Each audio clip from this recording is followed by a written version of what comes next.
Hello good people and welcome back. Now the game of chess is amazing because it rarely relies on luck, unless of course your opponent blunders or you blunder. But in the game of chess, skill and technique reigns supreme. Chess is also and most definitely a form of art which requires creativity. And what better to present this idea of creativity than the young Grandmaster So. Let's go for it.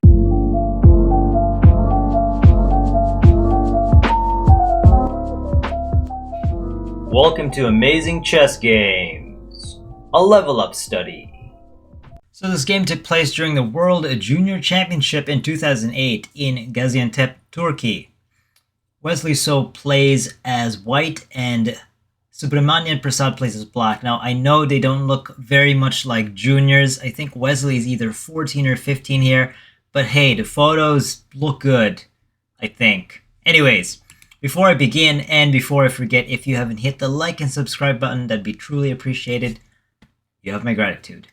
Let's really begin. White starts with e4, king's pawn, c5, the Sicilian defense, knight to f3, d6, connecting, d4, attacking the center, standard line, c takes d, knight takes d4, knight to f6, attacking e4, and here knight to c3, and a6, the Najdorf, potentially a very violent Najdorf. Here, bishop to g5 was played, although you could also play bishop to e3.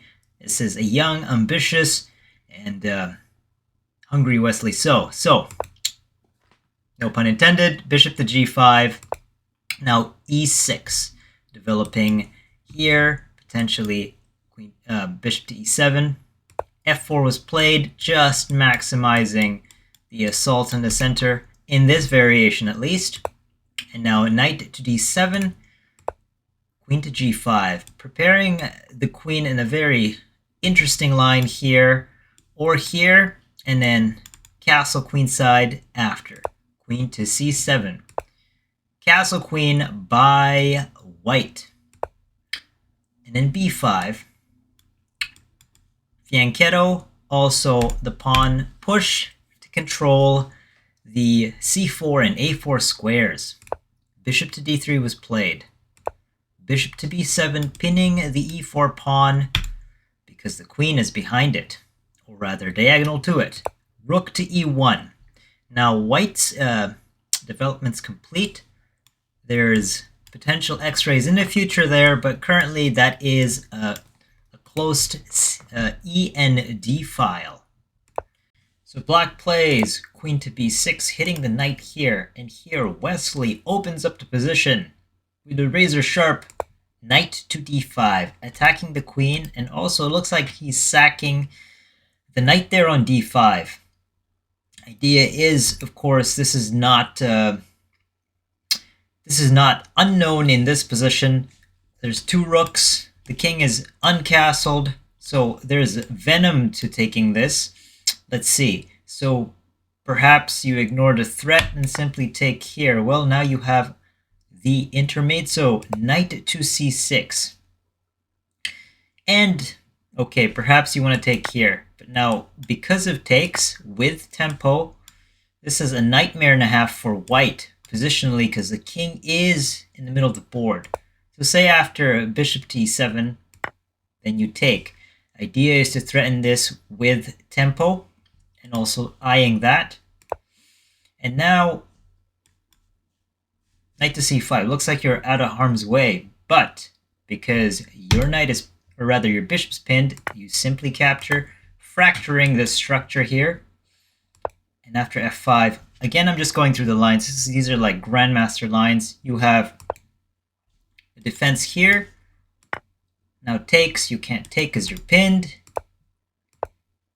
And now push here, attacking the queen. The crazy idea of giving up this rook for, say, if you takes, you can queen as white. But now, after takes, you have this complete battery in the middle. And perhaps you're thinking, okay, maybe not take the knight there. Instead, bishop to e7, where, well, I'm stuttering because that's how complicated the moves are. you run into the same issue, but now this time with e5 pinning there. And after that, if you manage to move away, this is actually just completely winning for white here. If takes, you have bishop, and your rook there is quite dim. So after the mind-boggling, I can't even pronounce it, knight to d5, black simply takes on d4. Wesley offers a piece. Now takes on f6. After g takes on f6, Wesley opens up with an attack. Of course, you can't ignore that attack. You can't just take because your queen is en prise, and that would be terrible after gaining such a piece. Queen to c5 was played, and here Wesley snaps another pawn. Now the king can't castle, and now simply takes on d7. Now you might be thinking, why not take here? Well, because in the next move, because this is defending, simply that, and after queen to g3 unpinning, you lose the piece anyway. So Wesley believes that the best course of action is knight to d7, queen takes, and then removing the other bishop, the dark squared bishop. At this point, the silicon monster actually puts the position at even. Could you believe that? Well, I mean, if it's a line that's been analyzed by the grandmasters, but here Wesley shows technical mastery or creativity. We don't know, but it's pretty impressive. Queen to a3, hitting the pawn twice. King to e8. It's going to be very difficult to find a safe square for the king. After the capture here in f8, the king will be playing around these squares. Horrible place to be. Although black is, to be fair, up in material with the bishop. And here queen to d6 was played. Let's do a material count. 4 pawns versus 7. That's right. But with a bishop, of course. Queen to c6, you don't want to trade. And now queen to d4. Rook to c8 was played. In this position, it would be a terrible idea to move the king into, say, a square where you want to hopefully connect the rooks because of the weakness in the dark squares and the complete control here on the d-file. Queen to b4 just crushes the position. And after that move, rook to d6, queen to c7, and you have Luft. You have a pretty inactive rook there and pretty inactive rook there. And if you decide to say play rook to d8, well, it's just game over. You can't take with the king because that drops. You take with the queen, this drops. So don't do that. Or rather, yeah, I'm telling grandmasters not to do something. So in this position, rook to c8, fight back. Forget passivity. Now rook to d2 was played. Queen to c7. Again, protecting the 7th rank. Also, now rook to e3 was played. Rook to d8. You don't want to trade when you're down material. So Wesley does not do that. Instead, gives a check. Now blocks on c6, but now takes. And after that, rook to d3. Again, watch that rook there. Doesn't get to do much, I promise. King to e8. Queen to a5, again threatening checkmate. Wesley uses that device over and over, and the rook is passive there on f8. King to e7, just giving the king a bit of a luft. And now queen to b4. Again, the weakness in the dark squares right here. After a king moves to e8, f5. Clever, clever idea. Wesley pushes the pawn.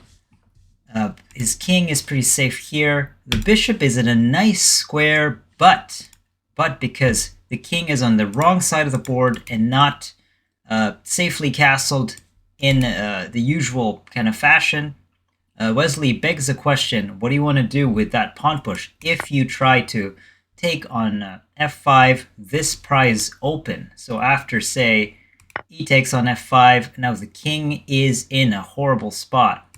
After, say, bishop to c8, you just give a check. King moves to d7, leads to a checkmate. So you have to block, say, with e6, and after check, guess where the king is going? Well, not a lot of places.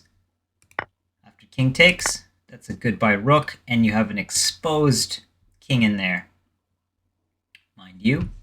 So, after f5, very complicated position, queen to c7 was played. So Wesley responds with the quiet move at g3. Even with that move, though, at g8, it's biting on granite. So Wesley, with tempo, attacks the bishop. Bishop retreats to c8. But now f6, a very, very clever move. This means that e7 needs to be defended, and superimposing the weakness on the dark diagonal. a5 was played, b5, check. Bishop to d7, and now Wesley concocts an amazing sequence, and this is where creativity begins for this game. Because by this time you're probably wondering, okay, checks here, checks there. Where is the progress? Where is the punchline? Where's the finishing touches? And it starts here with queen to b8. Okay, you might be wondering, how deadly is this move? Well, in the game, and this didn't happen, if black took on a b8, well, you have got check there. And you'll notice a simple subtle threat of the checkmate combined with the attempted defense here on bishop to d7 leads to the loss of 2 materials. After that, check, and now goodbye rook.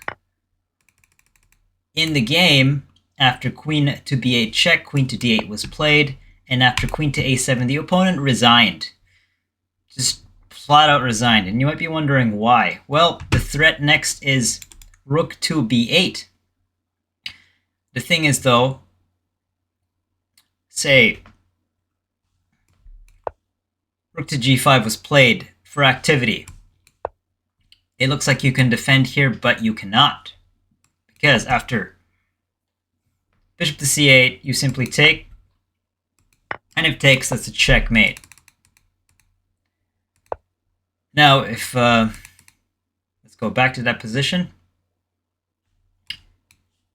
If queen takes, we repeat the position. Check again.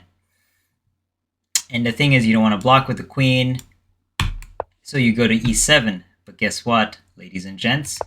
That is a checkmate.